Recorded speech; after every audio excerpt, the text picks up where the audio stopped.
This year, students were met with stricter ID policies following school safety concerns. Every student is required to wear an ID above their waist throughout the school day. Students have a variety of opinions about the new rule. Honestly, I don't really care that much. I mean, it's just a piece of plastic. I wear it. It's fine. It makes the dean's jobs easier, so it doesn't really matter to me. I realized that there's a lot of traffic. Like this morning, I was almost late to my class because there's this tiny little space to go through, and each student is one person at a time.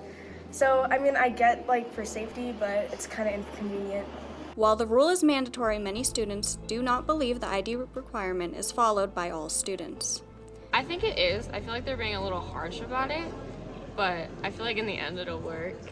Sometimes it works, but I've also been able to just walk by without them noticing I'm not wearing it. Students also reflected about other solutions that can potentially keep our school safe.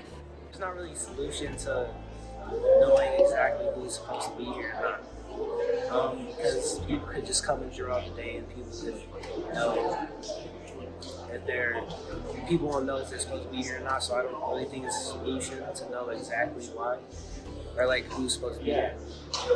I think the only thing that comes to mind is taking away hats again. If you take away hats, then your identity is kind of more open, so we wouldn't need the IDs. Administration says the IDs are to help increase the safety of our students. So there's a lot of things that the district and us as Cherry Creek School visited, a lot of data and things like that on just being able to secure the building and make sure that who's here belongs here. And IDs was the best and easiest ways to do that. Every student already gets an ID, so us to be able to identify each student with clear and present IDs was an easy way for us to walk down the hall and identify instantly whether you belong here or not. So the number one thing, it's really not a problem. The goal is student safety. We want to know who's in building at all times. We want to know that we know who's in building, that when students are in building, that they're wearing IDs, they're easily identifiable.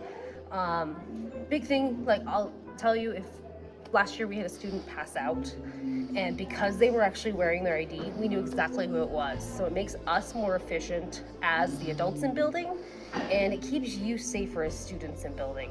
There are student ID checkpoints located throughout the school, and consequences have been put in place for those who are not willing to comply with the new rules. Aubrey Nichols, CTTV.